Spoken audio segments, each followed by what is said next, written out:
The Lord be with you. And with your spirit. A reading from the Holy Gospel according to Matthew. Glory to you, O Lord. At that time, when Jesus came into the district of Caesarea Philippi, he asked his disciples, "Who do men say that the Son of Man is?" And they said, "Some say John the Baptist, others say Elijah, and others Jeremiah, or one of the prophets." He said to them, "But who do you say that I am?" Simon Peter replied, "You are the Christ, the Son of the living God." And Jesus answered him, "Blessed are you, Simon Bar-Jonah, for flesh and blood has not revealed this to you, but my Father who is in heaven. And I tell you, you are Peter, and on this rock I will build my church, and the gates of Hades shall not prevail against it. I'll give you the keys of the kingdom of heaven, and whatever you bind on earth shall be bound in heaven, and whatever you loose on earth shall be loosed in heaven." Then he strictly charged the disciples to tell no one that he was the Christ. The Gospel of the Lord. Praise to you, Lord Jesus Christ.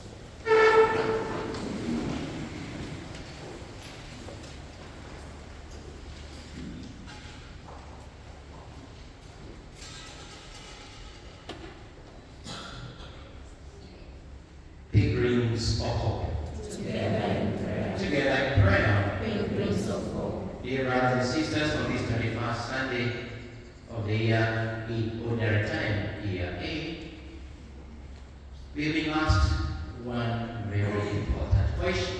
The question that was asked the disciples collectively and then individually. And that is what we have been asked today. Who do you say that I am? Who do you say that Christ is? That is the question. And we're not asked to answer as a multitude, but as individuals. This Sunday invites every Christian to move from knowing about Jesus to personally believing in and following Jesus. When Jesus asked, they answered. Some say, others say. That could be also our attitude. Are we here because we have had some say or others? Or are we going to be particular, like Peter, who confessed, and his confession has become the foundation of the church and a challenge to each one of us? First point that I want to share is simply on that from Matthew chapter 16, verse 15. Who do you say that I am? He is speaking to me as Father Boni personally, to you personally. Christianity is not an inherited merely because we are born into a Christian family. It does not flow in the DNA of our parents. No, faith is a personal encounter with our Master. Even when we are baptized as children, we are baptized, yes, in the faith of our parents, but gradually. That is why we have catechism and our catechist to teach us so that we can own that faith. Faith requires that personal encounter. And every Catholic Christian must answer this question with his or her life, not only with words. Who is Jesus for me? Who is Jesus in my family? Who is Jesus even in my school for our young ones who are in school? Who is Jesus, comrades, in our university? Who is Jesus in our workplace, in our spaces. Yes, we can even ask in a place, world in Kenya, who is Jesus in Kenya today? The answer of Peter is what each and every one of us would desire to answer. You are the Christ, the Son of the living God. Is it possible for us to say that? The second point is that Peter's faith is a gift from God. Because when Peter answers that, Christ tells him correctly and to him that blessed are you, son of Bar-Jonah. Bar-Jonah simply means son of Jonah. For flesh and blood has not revealed this to you, but my Father who is in heaven. In other words, it is not about what we breathe. It is not about our relationship with our parents and other people. It is about faith, and faith is God's grace before it is our achievement.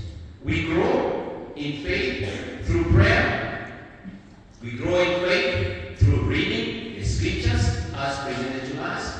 We grow in faith as we live the life of the sacraments. All the sacraments, not only those that we may choose, all the 7 sacraments. And like Peter, we need openness to God's revelation. We need openness to God's revelation. Indeed, the Catholic Church, through the Catechism of the Catholic Church, is teaching us that faith is a gift from God and a free human response. There is no coercion. You're not being told you have to answer. If you don't answer, this will happen. No, it is something that is free, that is given to us without points. Let's talk about the rock and the keys. Christ builds his church on a rock. He tells Peter, you are Peter, and on this rock I'll build my church. Why does Peter become a rock? It's because of his faith. If we connect this to our reading today, there's about the rock and about the key. In our first reading, Eliakim received the key as a symbol of authority and devotion. Jesus gives Peter the keys of the kingdom. And suppose that we can ask ourselves just briefly, what does a key in our lives stand for?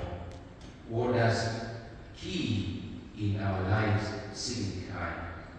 Because many times we may just think about a key, but what is this key in our lives?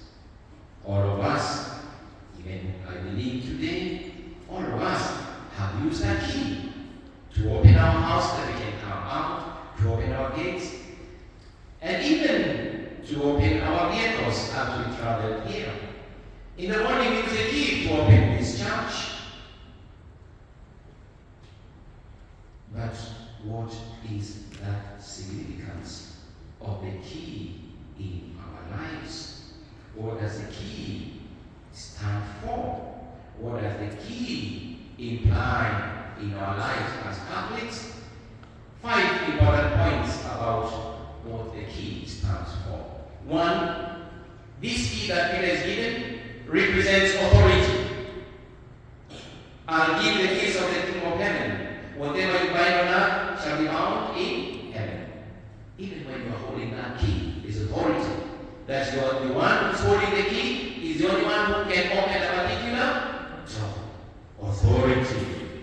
Number 2, this key in our church represents access to God's kingdom. Yes, as a key opens a door, our spirituality through reading the scripture and faith. This reminds us that Christ is the way to salvation. As we read in John chapter 10, verse 9, I am the door. If anyone enters by me, he will be saved. And number 3, the key also represents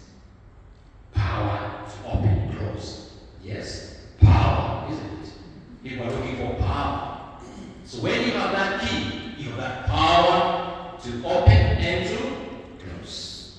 In the book of Revelation, Revelation chapter 3, verse 7, we read the words of the Holy One, the true one, who has the key of David, who opens and no one shall shut, who shuts and no one opens. Just also like we have heard from our first reading. And number 4, a key represents responsibility and stewardship. A key represents responsibility and stewardship. Because it's the one who's having the key who will be asked if a door is not closed or if a particular place was not open. It's not everybody. And therefore, a key is a symbol of responsibility and stewardship. And that is what all of us are called. A person who receives the key receives responsibility. And Jesus asked in Luke chapter 12 and verse 42, who then is this faithful and wise steward who can be given the key? Peter receives the key. But the keys are not a privilege for personal power. They represent responsibility to shepherd God's people. And number 5, a key represents knowledge and responsibility to lead others to God. It's not just holding on to the keys. It is the keys that will help Peter to lead the flock to Jesus. We can see that Christ is the one who has the key. He gives Peter the keys. And the keys are handed down to the church. And if you look at the picture of Peter all the time, he is drawn holding the keys. And then these keys are not his. They are from the church. They are to be given to the faithful. And therefore, brothers and sisters, as we look at the importance of the key in our today's reading, we see authority. We see access to God's kingdom. We see the power to open and to close.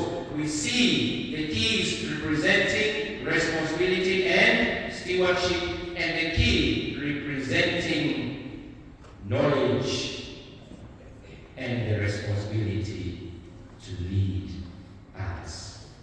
Are we ready to receive this key and to lead others just like Peter? And therefore, if you look at the key, we see that also there's that authority. Authority must serve the common good. The key that Peter was given was to serve the common good. Isaiah replaces the unfaithful steward with a faithful one. We'll be listening to our first reading. That the faithful steward is replaced with a faithful one. Am I a faithful steward? Are you a faithful steward? If you look at the Kenyan context, the church in Kenya, we who are baptized, we who have received the key through faith, through baptism, through the sacraments, are we really holding those keys with responsibility and stewardship? Ourselves and even leaders? Are some of us and the leaders not holding the key to open corruption? Are some of the people not holding the keys and they are using public office? Are some of us not holding the key and locking others out because they don't belong to the same tribe as us? Are some of us, or even those in authority, holding a key that they misuse the public resources? That we see this key sometimes held so that the majority of the citizens in our country, our youth, even after they have graduated, they remain unemployed and they continue in economic hardships. So can we say really that our leaders are servants? Or are they masters who are holding the key and misusing it? And as Christians, are we misusing our authority in our homes, as parents, as children? Are we misusing this authority in our schools? Yes, in our workplaces, and even here in our parish. Christ the teacher. The person given the key does not have to be a person who is perfect. Look at Peter, who is given the key. Was he a perfect person? No. Peter, we know, later denied Jesus. How many times? 3 times. But he is the one that who is given that key. The good news is that God does not use perfect people. He chooses the imperfect and makes them perfect. God gives us that holiness. We don't have it from the beginning. It's a holiness that we're given when we convert and are able to say, Jesus is Lord. The church is holy because Christ is holy. Though our members are sinners. We talk about the Holy Catholic Church. But are all the people in the Catholic Church holy? Not necessarily. But we are all striving to be holy. But the church forever remains holy. Our hope is that each and every one of us, our families, our communities, and our young people, as we struggle, we are going to become holy. Even if we struggle like Peter. Now, second reading from St. Paul writing to the Romans. St. Paul is wondering before God's wisdom and asking this very question. Who has known the mind of the Lord? Who has been his counselor? Who has given a gift to him that he might be repaid? Oh, the depth of the riches and the wisdom of the knowledge of God. And therefore this text is teaching us that we don't always understand God's plan for us and for the church. Yet we move on. We are there. The disciples were asked, who do you say that? How do people say that they are? Some say others. And now we got to go where we are. We are not always holy. We not always understand. In the present day in Kenya, the difficult economic and political realities can tempt us to despair, can tempt us not to continue being holy. They can tempt us to go away from God. Yet our Christian calling should be a response in trust and hope. Things may not be too good today, but they shall be better tomorrow. We encourage ourselves through prayer. We encourage ourselves through focusing on Christ and not focusing on the hopelessness that surrounds us. Remember when Peter was invited by Jesus to walk on the water? While he focused on Jesus, he was able to walk on the water. But when he focused on the waves, what happened? He went back to his hopelessness and started sinking. Let us focus on Christ.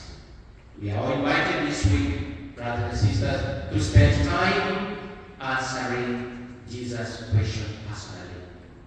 Who do you say that Jesus Christ is? The teaching of the church, through our bishops and through the Pope and the authority, teach us all the time that we are called to be faithful stewards in whatever we are doing. Whether it is a small child, whether it is young people, whether it is students, whether it is parents, or those of us who are teaching here in the university. Let us be faithful in whatever we do. In whatever authority we have, let us be faithful stewards. How? By rejecting corruption, by rejecting dishonesty in our daily lives. Let us become living stones, building that unity of the church, building that trust in God. Here we can listen to some of the voices of those who have gone before us, the saints, like St. Augustine, who tells us that Peter It was not for him. That is why Jesus is telling him, blessed are you, Simon Peter Bar-Jonah, for flesh and blood has not revealed this to you. It was not for him, but for the church. Pope Francis, of good memory, reminds us the church is viewed not on our abilities. Sometimes we may be proud and say, we have done this and that for the church. Pope Francis tells us the church is not built on our abilities, but on faith in Jesus Christ. As I end, therefore, brothers and sisters, let us listen keenly to that question that should be spoken to me and to you today. Jesus is still asking, who do you say that I am? Our answer cannot remain inside the church walls. No, brothers and sisters. Our answer, when we confess who Christ is, it is every day by defending the truth, by serving the poor, by rejecting corruption, by forgiving one another, and remaining faithful to His church. May the faith that we see today from St. Peter become our faith, so that Christ may continue to build His church through us. We have responded very well in our responsory psalm. O Lord, your merciful love is eternal. O Lord, your merciful love is eternal. Discard not the work of your hands. We are the work of the Lord's hands, are we not? Yes, we are. And therefore, brothers and sisters, let us remember that each and everyone has been given that key. Even if it's for something very small in our lives, let us take into the responsibility as stewards. Let us use the key to open